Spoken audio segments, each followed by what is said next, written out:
Bienvenue sur Azimut, le podcast de l'orientation. Vous écoutez un épisode de la série consacrée au pitch. Ce fameux discours très court pour se présenter. Dans cet épisode, nous abordons les origines du pitch, de l'ascenseur au banc de l'école. Popularisé par l'univers startup, le terme de pitch, ou plutôt elevator pitch, est né de l'idée que la durée d'un bon résumé ne doit pas excéder celle que l'on passe dans un ascenseur. La légende veut même qu'un bon pitch permette à lui seul de lever des millions.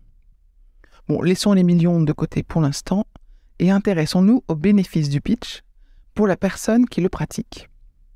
Et voyons comment le pitch peut être exploité par les lycéens et les étudiants. Dans cette série, nous nous adressons directement aux jeunes afin de les aider à maîtriser cet outil. Exceptionnellement, nous parlerons en tutoyant. Donc si vous êtes un des nombreux parents à nous écouter, ou un professionnel de l'orientation qui accompagne des jeunes, encouragez-les à écouter directement cette série. Allez, je passe au tu. Quand tu étais enfant, on avait tendance à t'aborder comme ça. Oui, bonjour, je m'appelle Héloïse, j'ai 6 ans et j'habite à côté de chez toi. On joue ? Et tu jouais. Dingue, non ? Imagine maintenant la même chose 10 ans plus tard. Oui, bonjour, je m'appelle Héloïse, j'ai 16 ans et j'habite à côté de chez toi. On joue ? Là, c'est pas gagné. D'ailleurs, c'est peu probable que quiconque t'aborde comme ça dans la vie. Alors, on comprend en grandissant, souvent à ses dépens, que les platitudes font au pire fuir les gens et au mieux les laissent indifférents. Donnons à nouveau 10 secondes à Héloïse pour tenter une approche dans la vraie vie cette fois. Salut, c'est moi, c'est Héloïse. Je t'ai entendu chanter en me promenant dans la rue et j'adore ton style. Je compose des mélodies un peu jazzy au piano. Ça te dirait de poser ta voix dessus ? Là, tu sais exactement pourquoi Héloïse s'intéresse à toi. Elle a très bien compris quels étaient vos atomes crochus et elle te propose une activité conforme à ce terrain d'entente pour être ton amie. Elle est balèze, non ?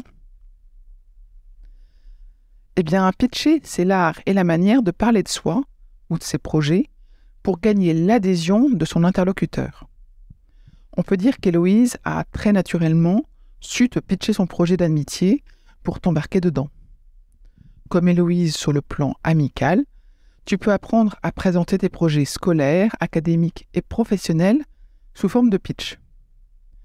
Dans un autre épisode de cette série, nous abordons les questions à se poser avant de se lancer dans l'aventure du pitch. Je vous retiens quelques secondes de plus et je vous remercie pour votre fidélité et votre attention. J'avais 2 messages à vous faire passer.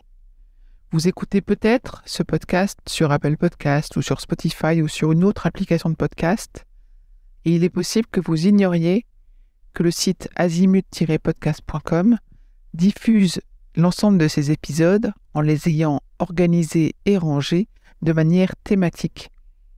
Ceux qui connaissent ce site sont vraiment contents de pouvoir y écouter sereinement chacun des épisodes et de pouvoir utiliser ce moteur de recherche. Deuxième message, sur ce même site, vous pourrez vous abonner à la newsletter. La newsletter, je l'ai surnommée l'hebdo de l'orientation. C'est une newsletter qui, comme son nom l'indique, est envoyée chaque semaine, le mardi pour l'instant. Et c'est dans cette newsletter que vous trouvez les indications des nouveaux épisodes, des guides que nous diffusons et de temps en temps, nous vous annonçons les masterclass, les ateliers, etc. que nous organisons. Bref, je vous conseille vivement de vous abonner à cette newsletter. À très vite et encore une fois, merci de votre fidélité avec Azimut. Parlons orientation.